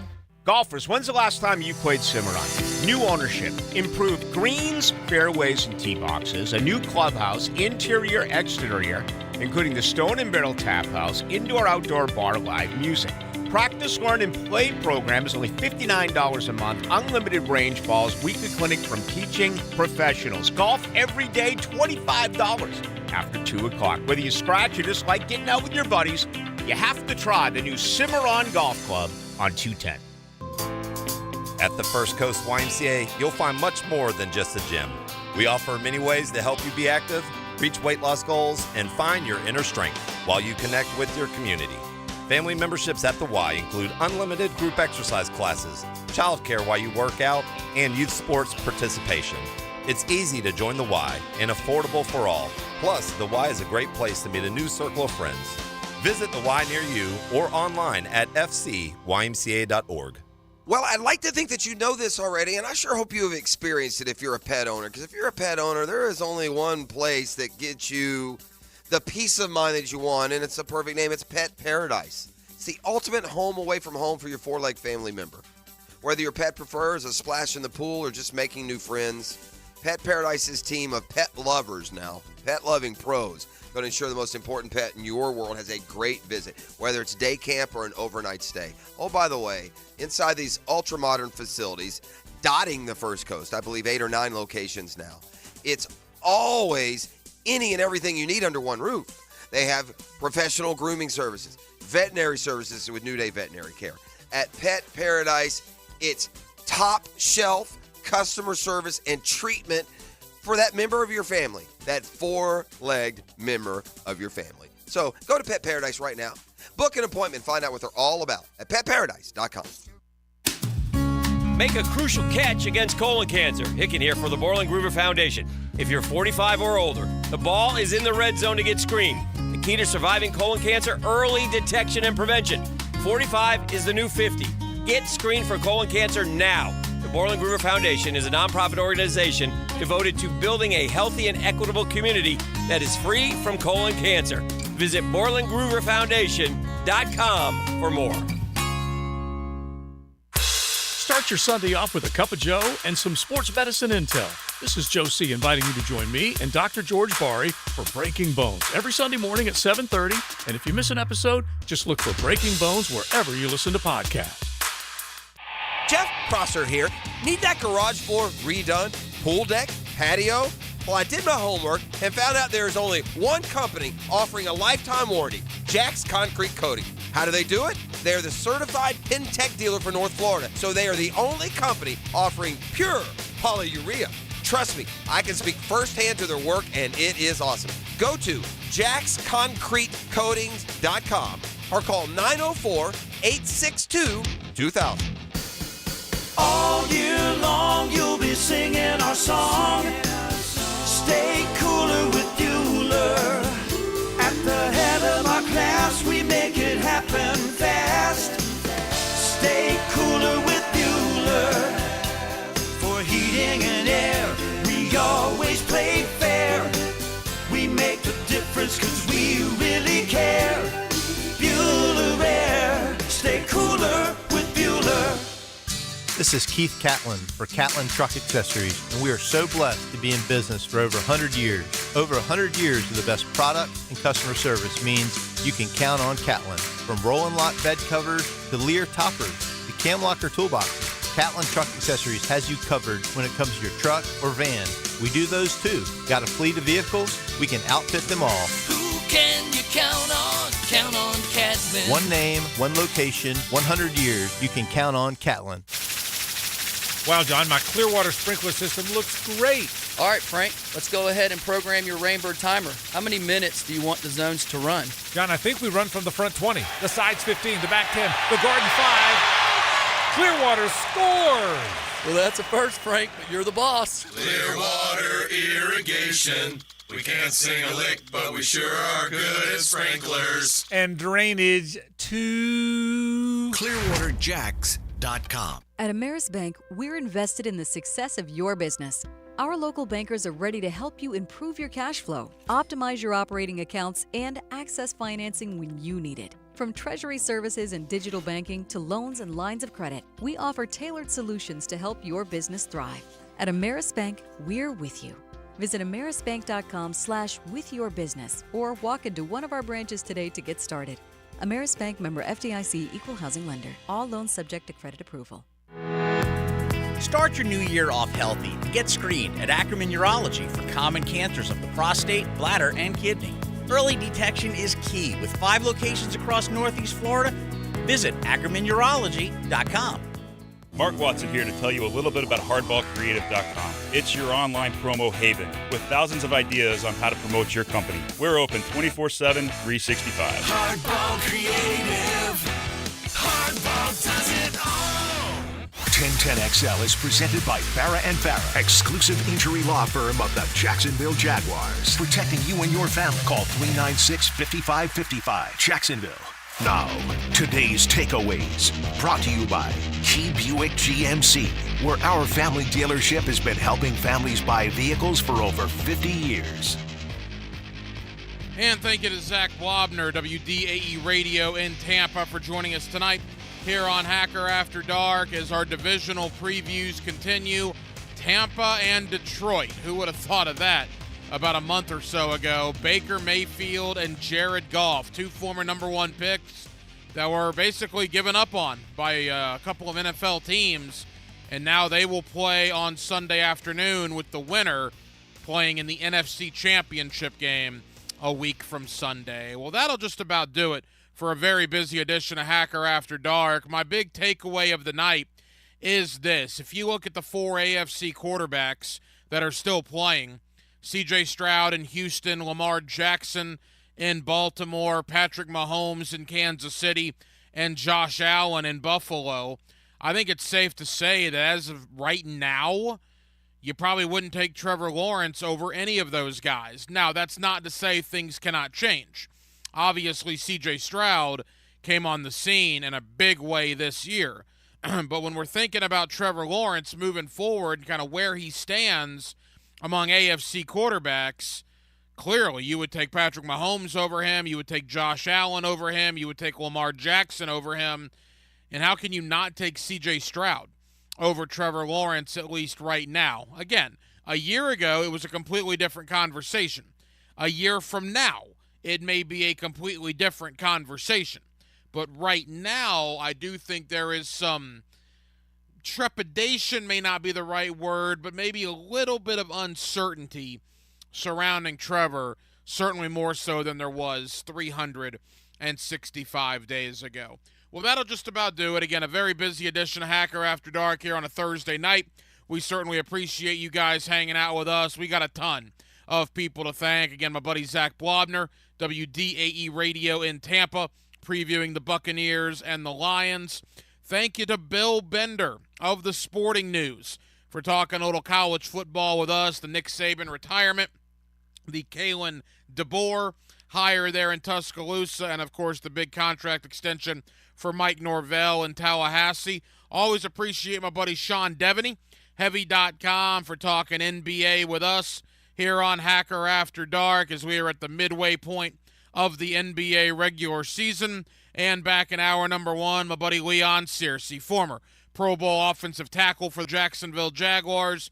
He joins us every week here on Hacker After Dark to not only talk Jags, but certainly look ahead to the NFL divisional playoffs. We will be back tomorrow night on a Friday to close out the week, and we will do it all over again beginning at 8 o'clock. Dylan Denmark was your producer tonight. Dylan, great job as always. I'm the Hacker Ryan Green. And again, Jacksonville, thank you for spending part of your Thursday evening with us right here on Hacker After Dark on 1010XL and on 92.5 FM. So for all of us here on HAD, have an absolutely terrific remainder of your Thursday evening, and we will talk to you tomorrow night to close out the week on a Friday beginning at 8 o'clock. Until then, good night, Jacksonville.